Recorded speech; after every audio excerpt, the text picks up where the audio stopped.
We watched every film in Criterion's pre-code horror collection this month. Which ones should you watch and which ones can you skip? Stay tuned because we are going to discuss and rank all 13 films right now.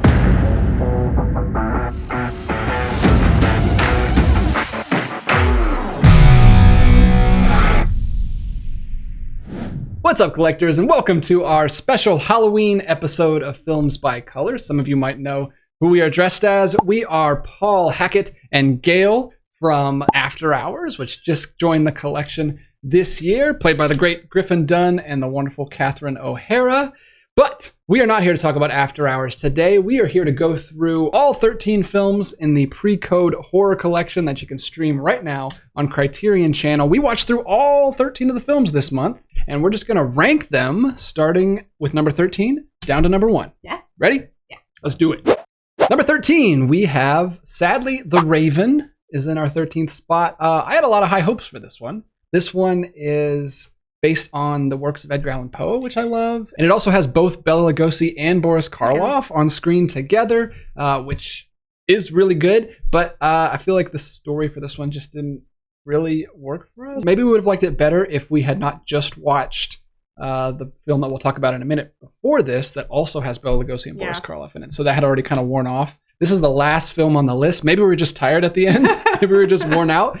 But The Raven, it wasn't as interesting to me. It wasn't like most of them on here that are like tragic villains or like misunderstood villains. Yeah, you didn't have like feelings. Or have goals, like scientific goals that they just take too far. This one was just kind of like, he likes to torture people. And I don't like that kind of. That's why I don't like modern horror. I just don't like random serial killers. So it didn't really work for me. There was some cool scenes. I did like some of the Poe recreations. Oh, the pendulum was still to this day freaks me out so much. But for the most part, we were underwhelmed by this one, so it's got to go in the bottom spot.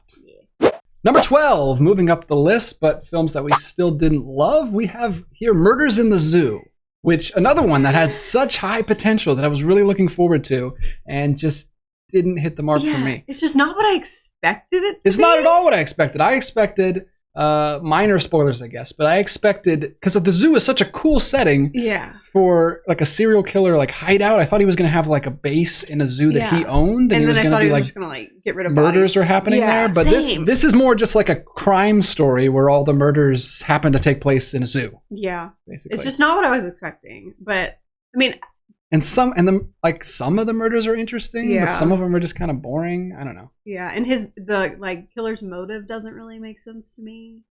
I don't up to a certain point, he just kind of becomes not interesting. And then it's like, what? Why? Where did that come from? If you've seen it, you know what you're talking about. But I mean, I didn't hate it. I didn't hate any of these. I will say, I did enjoy it. If you don't like snakes, there are like 3 too many snakes. Movie. Well, especially the last one. Well, this of course did not age well. I mean, they've got live animals just like attacking each other. It's awful. So, but yeah, be sensitive to that. This is a product of its time, but this one started out so great with like a really, really gruesome, like terrifying scene. The opening scene, jungle. I was like, I don't know if I'm going to be able to watch this because it started out real strong. Yeah, but then it just became kind of like a love triangle crime thing, which is cool, and I like that kind of noir stuff, but it didn't really fit the bill for what we were trying to watch this month. Yeah, agreed. So still good. Maybe we would have liked it more if we hadn't watched all of the other ones at the same time. And it did kind of start off feeling kind of similar to Michael Curtiz films that we watched this month because it was a little lighter in the beginning. It was more comedic. Yeah, but I didn't really like the comic relief. Yeah, that's the problem is the guy... He just wasn't funny. He wasn't very funny. Like every time he was supposed to be making us laugh, I was just like, this is stupid. It fell flat. It really fell flat for us. He's doing anything he says on screen is pretty much supposed to be funny. Yeah. And we didn't really find him funny. I did want to mention though that Kathleen Burke is in this, who will show up later on the list. Yeah. She was kind of discovered in one of these other films that we're going to talk about. And then this was her immediate follow-up to that. So that was really cool. It was nice to see her in a role where she gets to do a little bit more. And there's lots of repetitive actors. And I did like her. Yeah, she's great. Yeah. Yeah. We'll talk about a lot of actors that show up in a bunch of these. But yeah, Murders in the Zoo was not our favorite, unfortunately. So it is at number 12. All right, coming in at number 10, we've got Murders in the Rue Morgue, which is another one that I was looking forward to because someone in my comments told me that this was based on an Edgar Allan Poe story. So I got out my big compendium of Edgar Allan Poe stories, and I found it, and I was hoping to read it this month, but I did not have time to, unfortunately. I read the synopsis after we watched this because I was like, this cannot be a Poe Like, it just can't be that closely related to what Poe It's very different. Very, very different. Okay. This is more getting into what I was talking about earlier with the scientist angle. So we've got a scientist here who's trying to further the process of evolution and trying to mate his gorilla with a female that has like the same matching blood type or something. I don't know why that matters and why that makes them mate, but science. Yeah. I really liked how this one started out. This is another one that I was really digging at the beginning, and then it kind of lost me. It starts out in a carnival, which is awesome. I love that whole aesthetic. Like, he's this kind of mad scientist in the carnival, and he's doing like performances for people, and he's trying to... Talking about evolution, which I thought was really cool. Yeah, he's trying to target women so that he can find them later, and then he's just basically a serial killer where he just finds these women, and if they don't match... Well, yeah, he's actually normally killing prostitutes. Oh, okay. Yeah, that's like the first murder that occurs in the movie is a prostitute. Like, he was picking on people that he didn't think people would notice, but then he got like obsessed with the main character. Yeah. I don't have any big negatives for this one. No. It was just a little bit dull. I like the gorilla angle. I like there's an actor in a gorilla suit, and it's kind of got like a King Kong gorilla chase scene at the end, which is super cool. Same year as King Kong. Which is crazy. No, this is before King Kong. This is 1932. So that's crazy. Right? The year right before King Kong. So that's very cool. Yeah. A lot of things I liked about this one. I think I gave this, this is a 3 out of 5. I didn't dislike it. No. It's a solid movie. It's just, we like the ones above it more. Number 10 is where we have 1931's Svengali, which is a really interesting one. It started out so strong. Yes, first half was amazing, would be way higher on the list. The second half lost us. Not completely, but it just took a dip. First half is incredible. The first half was a perfect follow-up to Nosferatu, which we started the month with. We watched it at the beginning of the month because we wanted to get a feel for the German Expressionist style, because we knew that it inspired a lot of these films on the list. And you can clearly see that influence on Svengali. There's a lot of shadow work. There's a lot of crooked German Expressionist architecture. We get a lot of like sweeping city shots. Yeah. There's this amazing shot. A lot of great cinematography in this. There's this amazing shot where Svengali is like creeping on a woman all the way back at his house. Oh, and then like the shot like goes through his eyes all the way through the city into her bedroom. I don't even understand how they did that. Svengali is kind of a hypnotist, and he does these like, he has this awesome makeup, this really dramatic eyebrows and this awesome beard, and he does this, by the way, hypnotizing glance that he does every time, and they puts him in like a trance. It's very cool. I have to pause because I found out John Barrymore is Drew Barrymore's grandfather, and it like made my night while I was watching this. He plays Svengali.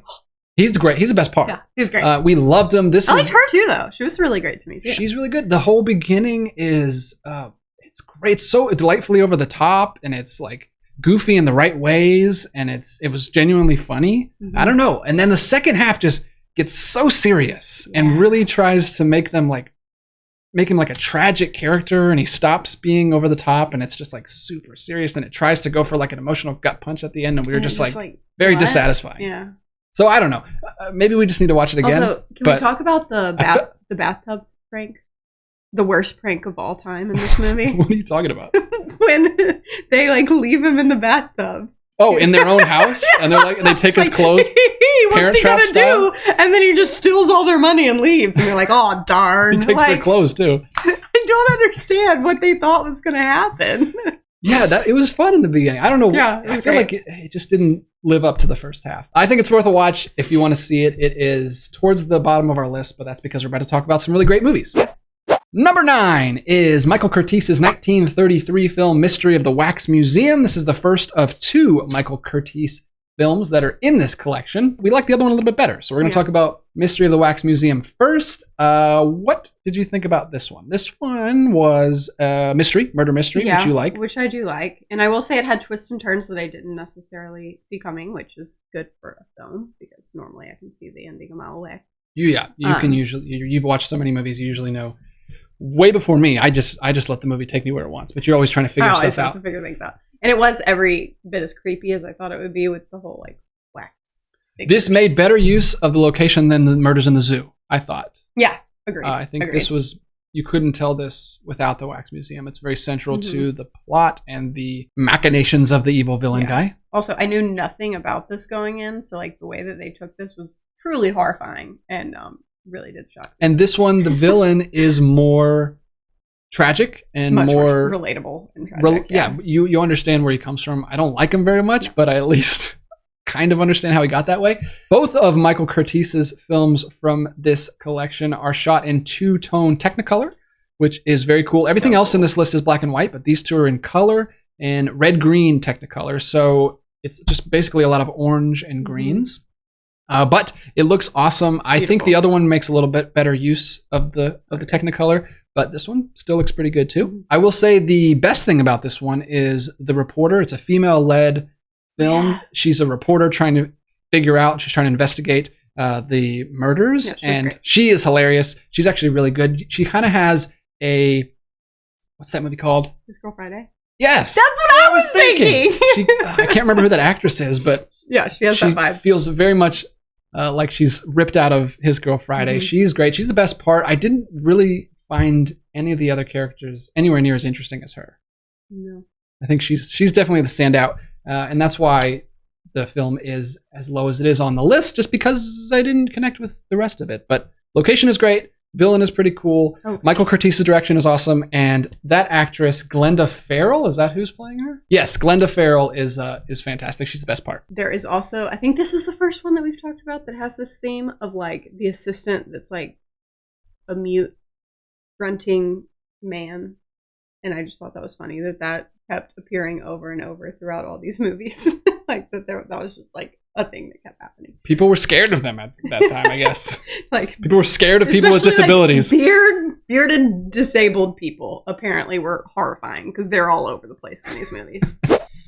Number 8 is where we have The Black Cat from 1934, directed by Edgar G. Ulmer. This is the first film in the collection that stars both Boris Karloff and Bela Lugosi, and we like this one quite a bit more than The Raven, which comes after. They're the stars of this one, so it's basically like they're like antagonists in this one. They're both going against each other. They have history in the past, and they just by happenstance run into each other again, and this one gets super weird. We've got like black cat phobias and Satanist cult that shows up out of nowhere, and then there's like a guy who is kind of a serial killer who keeps their bodies in like formaldehyde in his basement. It was never really clear if he was killing them or if they were just dying and then he was like preserving them.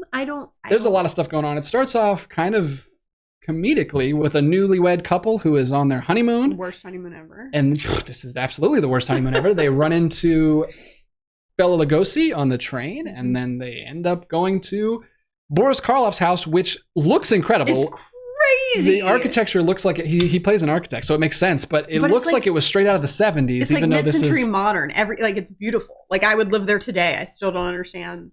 But it's 1934. I don't know how they were so ahead of the time. Amazing. But this one is just I think the only thing that knocks it down for us, because this is fun. This is why I wanted to watch these, because this is fun and weird and bizarre. But I think it was just a little too all over the place for us. It kind of lost us a little bit. Yeah, I just like didn't connect all the pieces. Like I'm still confused about the satanic cult and what they were doing. I'm still confused at why what are they doing with the women? They didn't really explain that. But I don't even know if the women were attached to it. Like I don't know if that was part of the satanic cult. Was it? I don't know. I don't know if they just wanted the woman because I don't know. And then he just kind of gets rid of his woman. I don't want to spoil too much because this one is one you should watch. It's great. For the two lead performances. I mean, there's a scene where Bela Lugosi and Boris Karloff are playing chess with each other and they're delivering these great lines. It's really fun. Maybe another watch would clear up the confusion that we have with it. And I'm still just also very confused about the Black Cat and why it's so important. I don't think the Black Cat had anything to do with anything. I don't know why that's the name of I think Bela Lugosi's just scared of black cats in this movie. It didn't really seem to affect anything. But I think the performances are great. And I think it's a pretty fun story too. And it was genuinely creepy, which is what that's what we wanted. That's what we wanted this month for our Spooktober Watchlist. So the Black Cat is definitely pretty good. And we're getting to the point of the list where we would recommend all of these. So let's move on to number 7. Number 7 is where we have 1932's 13 Women, directed by George Archambaud. This was a very fun one and very different than any of the other ones on the list. Yeah, I actually really like this.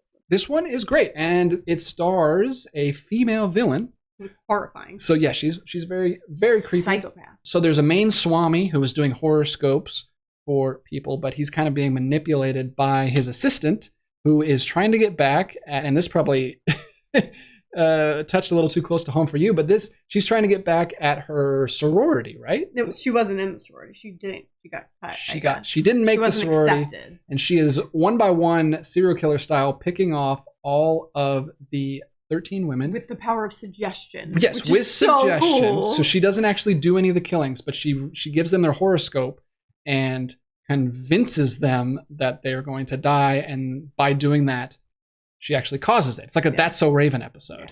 Yeah. But it starts. It's crazy. And it's unfortunate. This is kind of a lost film. We don't get to see. Apparently, like they cut a lot of the women's deaths. There's a lot of footage that was cut out. I don't know if it was censorship issue or if they just thought it was too long. This is a very short one. I think it's only like 60 minutes because they cut it down. That happened a few times on this list, which is very unfortunate. Hopefully we get a full version of this at some point. But I really enjoyed the film that we got. This one's really cool. There's a lot of striking visuals. The opening scene is in a circus with a trapeze actress, and it's a lot of fun. I love anything that includes circus. And then the ending scene, several scenes actually in the film all take place on trains, which is very cool. And it has Irene Dunn, who's freaking amazing. Is she the main star? The main. She's the girl in Awful Truth with Cary Grant. A lot of creepy stuff in here. There's one of the women has a son who she keeps trying to kill. Oh yeah, her son is a target the whole time too. Sad. Like scary. This one gets pretty dark, but it's fun. There's a lead detective who's working with the women to try to figure out what's going on the whole time. So yeah, I highly recommend this one. 13 Women was great, and I know it was one of your favorites. So definitely check out that one. All right, getting into the really good ones here. Number 6 is The Old Dark House, directed by the great James Whale. This is from 1932. We love James Whale's 1933 film, The Invisible Man. Our favorite Universal monster movie is incredible, and he is bringing that same sense of sense. Yeah, this is very similar. Why did I not think about that while we were watching it? So this is basically just a group of random people who end up going into this old, dark, creepy house because there's an insane rainstorm and rock slides, which looks incredible, by the way. The special effects at the beginning are awesome. I don't know if I think it's miniatures, but there's also a good bit of actual life-size car action. I don't know. Very, very interesting. And the house looks awesome. This is kind of setting up, or at least adding to the haunted house film trope. This is it all takes place in this house, and we've got 5 different people who end up there for different reasons. We've also got the trope of like this creepy old family that is super close and like never leaves. There's like brothers and sisters all living in the same house, but they're like, they're like 60 at this point, and they've just been living a certain way, cut off from the world for their entire lives. Yeah, it's very like psychological. Like the whole time you're like trying to figure out what is up with this family, like what is actually going on, because they're all telling like half of the story of what's happening, and they immediately sit down at dinner, and it's like this really awkward dinner. Yeah, but it's actually surprisingly like Invisible Man. The humor is great. There's what made me put this one higher on the list than maybe it would have been. Yeah, there's so much fun like banter. Yeah, witty banter between the couples. There's a couple couples that end up there. One that came as a couple, and one that kind of becomes a couple throughout the film. But it's very fun and creepy at the same time. Super creepy. Starts getting creepy as you find out more secrets that are going on in certain rooms of the house. More characters get introduced. This also has Boris Karloff in a similar role as Frankenstein, where he's this kind of lumbering brute kind of guy who every time he drinks goes crazy. Yeah, he's a bearded man. So it's repeated again. Yes, but he's great. This is a complete opposite role from The Black Cat, where he's like the sophisticated architect who is manipulating the whole situation. Here he's got range. Scary. Yeah. He's just kind of a brute. But this one also stood out to me because of the editing. There's a lot of like quick cut editing and like close up on people's faces and like distorted images through mirrors. I don't know. I noticed a lot of stuff with this. Also, the sound design was really cool. There's like a whistling, creepy wind sounds throughout the whole movie. There's just no score. Most of these don't have any score. So if that bugs you, this might be a little hard to get through, but I think there's... The sounds is way creepier than scores. I think it helps. Yeah. And I think there's so much stuff going on visually that it keeps your attention. You don't really need score for these. But Old Dark House is great. If you like haunted house films, if you like James Whale films, I highly recommend it because I don't think you're going to be able to call the weird stuff that pops up in this film later on. It kind of comes out of nowhere. Yeah. No, you won't call anything in this. But that's what makes it fun. And number 5 is where we have The Most Dangerous Game, directed by Ernst B. Schoedsack. in 1932, which is very interesting. We'll talk about that in a minute. But I was excited to check this one out, both because I've never read the book and you have read the book. Yeah. So you were telling me a little bit about it. And also, I love Schoedsack and his adventure films. And I wanted to see how this was shot and to see if it was shot in a similar manner as his adventure films. But I didn't expect it to be shot at the same time as his most popular adventure film, which is the coolest thing about this. Schoedsack obviously directed 1933's King Kong, one of the best films of all time. But he also shot this at the exact same time on the exact same sets. Apparently, I don't know the exact reasoning. I've been told that it was because he didn't want to lose the actors, and there was contracts. Yeah, there was a very long shooting period for King Kong due to how long it took for the animation. So he just shot another film in between while he was shooting King Kong. All this was shot at night, and King Kong was like shot during the day. Wow. Okay. So yeah. So Most Dangerous Game. This is if you don't know anything about it, it's not supernatural at all. It's just basically about a hunter character who gets to the point where he's hunted every animal, and he wants to hunt the most dangerous game or the most smart difficult thing to hunt is man. Yeah. So he starts hunting men. He has a castle on this island, and he gets people to his castle, and then he gives them a chance to run, and then he hunts them. And it's really creepy. This one does feel a little bit more low budget than the other ones. I think you can kind of see on the screen that he's shooting it while he's also shooting King Kong, because it's very short. So short. There's no fat at all, which is good, but I think it's a little too short. I would have liked to see some of the scenes go a little longer and see some of the there's the hunt, the final actually kind of hunt is so short. Like it just kind of cuts like that part wasn't even that short to me. It was the part like where he lets him out during the day and he basically has like 6 hours to prepare before sundown. And we don't see any of that. Yeah. It just cuts straight to literally they go out and then it's like it's midnight, it's time to hunt, and I'm like, whoa, I want to see more of like the preparation and like what's going through your head and all of that. So it was a little bit jarring, but I think what does make it look a little bit more high budget is obviously the sets. The sets look incredible. It's the same sets as King Kong. If you're familiar with King Kong, you can kind of see the same sets, like the log scene from that movie. So it's very cool to see that if you know the little behind the scenes before you watch it. But I think it is just a great suspenseful film, and I think the main character is very likable. There's kind of a romance that happens between two people that are trapped in his castle. Very gruesome. It's very cool. The reveal that he's hunting men. He takes them to his trophy room. And there's a really cool reveal that I won't spoil for you, but it's really cool that they showed that all the way back in 1932. It must have been really shocking at the time. I like this one because it's very like psychological as well. Like obviously the main bad guy is a psychopath, like very clearly. But I like to see like how he got to that point and him like explaining it, rationalizing it, like it's totally normal that he does this is creepily fascinating to me. And it's a decent character arc for the main character who at the beginning of the film kind of agrees similar. He's a professional hunter. Mm-hmm. Yeah. And so he has a big change of heart after this experience, obviously, as anyone would. But I thought it was great. I think it has a nice ending, a very, very cinematic ending. There's a lot of cinematic shots in this. I think cinematography is really good. I just wish there was a little more meat on the bones. But it's great. Definitely watch this one if you're going to see any of it.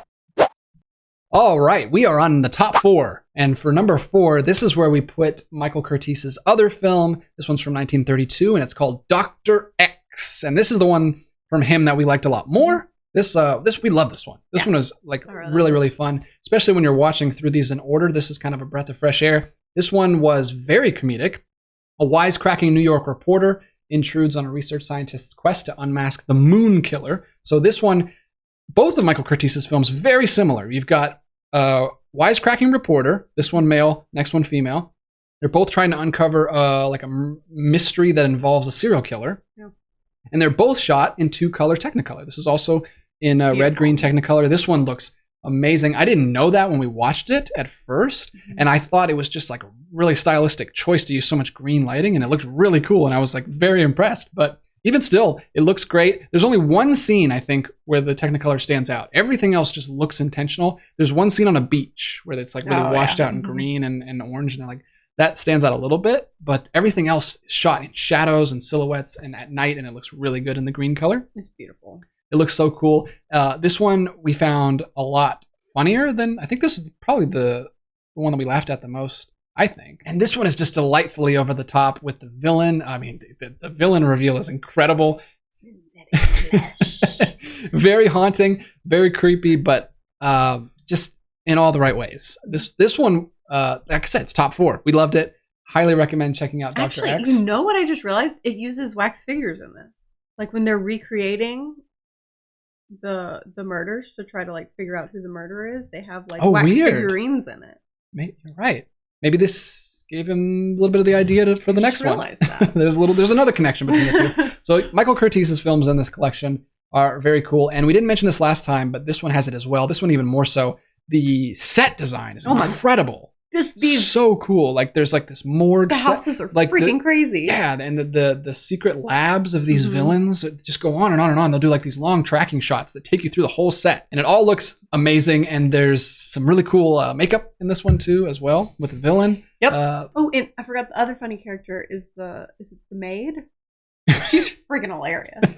She's just like losing her mind slowly, descent into madness, and it's great. So we highly recommend this one. This one stars Fay Wray, which she shows up quite a few times on this list. She's also in the Wax Museum, Michael Curtiz's other films. So definitely check this one out. We highly recommend it. Number 3, we have The Incredible Island of Lost Souls from 1932, directed by Errol C. Kenton. I'm not going to talk too much about this one because I filmed an entire episode of the Criterion Corner podcast on this film this month, just a couple days ago with my co-host Connor. So we talked about this for about an hour. I'm currently getting that edited and up, so hopefully that'll be up before this video or not too long after, and you can check out our thoughts on that film. You also didn't rewatch this one with me because you had already seen it before. And we weren't going to rewatch it again, but I watched it because I was doing that podcast. So this one's incredible. This is in my top 3. I love this one a lot. So definitely check out that one. It's got an adventure feel similar to The Most Dangerous Game, but it's also based on an H.G. Wells book. So it's got this really cool science fiction bend, more incredible set design, amazing makeup in this one. You've got the Beastmen just head to toe in all this incredible makeup. And one of the best villain performances, I think the best villain performance in this entire collection. Charles Laughton kills it. I disagree. As Dr. Moreau. You have not watched it. You need to watch it again because Dr. Moreau is incredible. Okay. I'll agree with that. Never mind. This is the second best villain performance in the entire collection. This one was also the only one that was in the Criterion Collection proper until very recently, which we'll talk about in a minute. But Island of Lost Souls is spine number 586, and it has a wonderful Blu-ray restoration that you can check out with some incredible looking artwork all the way throughout this release. Highly recommend you check that out if you haven't seen it. Maybe pick it up in the this month's November sale. Number 2, this is where we have Todd Browning's Freaks from 1932. This was the most anticipated film on the list for me. I was really excited to check this one out because this one just joined the Criterion Collection this month, and I was able to snatch that in the flash sale that Criterion did, and it's a beautiful release. But we actually watched it before that dropped. We watched it on the Criterion Channel streaming service. It's still available there if you haven't seen it and you don't have the physical release, and it is incredible. Yeah, I would actually... It is as good as everyone says it is. I would actually have this as my number 1, but this is DJ's channel. So he gets to pick number 1 when we had a debate about it. And we'll talk about why in a minute. But number 1 and 2 are both amazing. Like them both a lot. This one, it sucks that this is another lost film.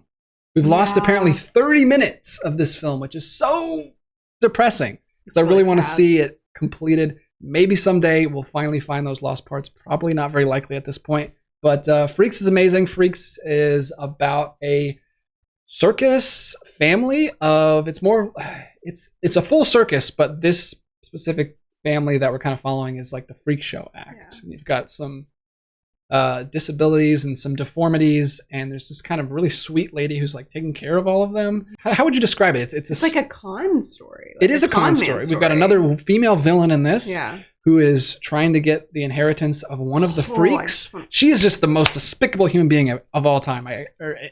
She's up there in film. I don't know. She's horrible. I hate her. She gets her comeuppance at the end, which is great. But this is about her trying to take advantage of one of the freaks, and they let her into their family. And this is where the big one of us that Scorsese's referencing in Wolf of Wall Street. So if you want to see the origin of that meme, now that's become a meme, if you want to see that, check this out. But there's so many other reasons to check this out. The incredible real life circus performers that are in the film, and all the performances are really great. It just has so much heart. Like, I wasn't expecting to like have so much emotion watching this movie, but like, I wasn't expecting it either. And this is number 2 on the list, I think, or number 2 or 3. This is one of the first ones we watched, and nothing topped it. It is one of the best films in this collection, and I'm so glad we have it on physical now. And I can't wait to check out his other 2 films in this collection, The Unknown and The Mystic. 2 more Todd Browning films that I can't wait to watch.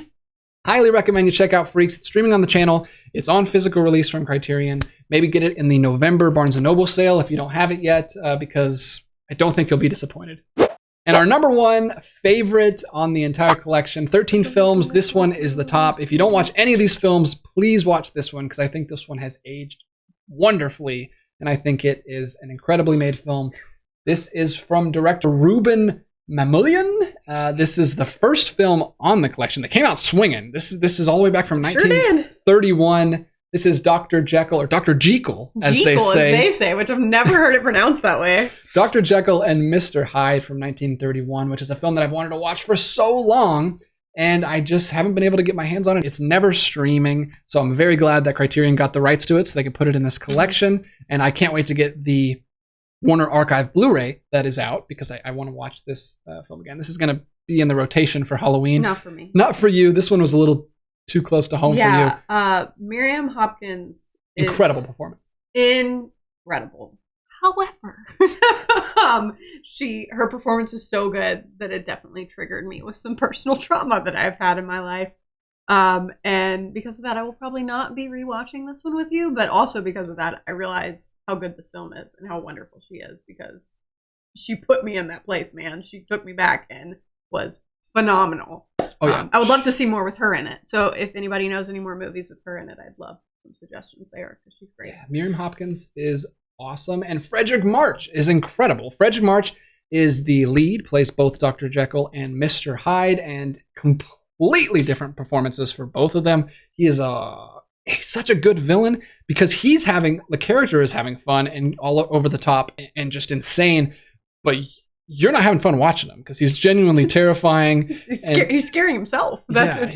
He's also so great. Like, he's horrible, but also Frederick March makes the character very likable in the beginning. He has really nice banter with the heroine, the female protagonist in the beginning. I think they're engaged or about to be engaged. They're trying to get married the whole time. They have a great performance. They have great chemistry, which makes it so much worse when he starts going off the deep end.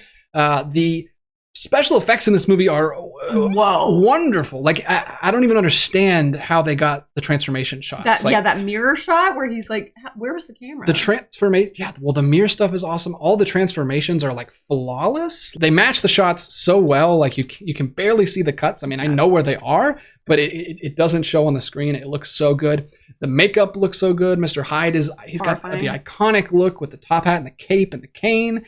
He looks amazing. He is by far the most iconic villain on here, up there with Dr. Moreau.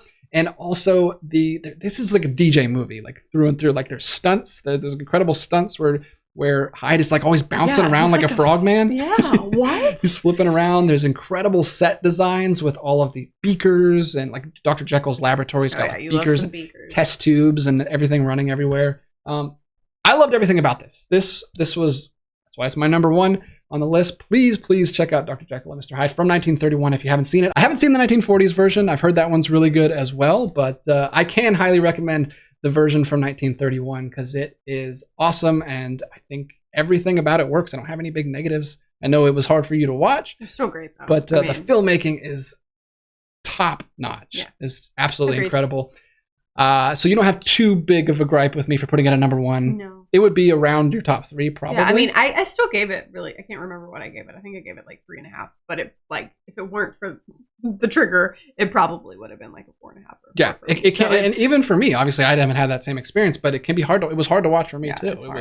It wasn't a fun watch. Don't go in expecting like Invisible Man or anything. No. It's not like a villain that you're rooting for. It's genuinely terrifying and kind of very uncomfortable in some scenes, but so good, so well made, and I definitely think you should check out Dr. Jekyll and Mr. Hyde. And that is our entire ranking of all 13 films. So obviously we recommend the majority of them, but if you can only watch a few, October is over now and we're getting out of spooky season. So if you can only watch a few, definitely check out maybe our top 5. Highly recommend those. And there's always next year. Yeah. Save the video. Watch it later. Yeah, we'll see you next year. But I will definitely be putting a few of these into my Halloween rotation, and I definitely will be picking up a few of these on Blu-ray because a lot of these are available through Warner Archive, and some of them are available through Eureka overseas and stuff. So they are gettable. So hopefully I can get my hands on some of those soon. But that's it. That is our ranking of all 13 films in the Pre-Code Horror Collection available on Criterion Channel. Thank you for watching, and be sure to let us know in the comments what you think of the films on this list, and recommend any other Pre-Code horror films that you might have seen that you think we'd be interested in. And until next time, keep collecting, and we'll be back with another video real soon.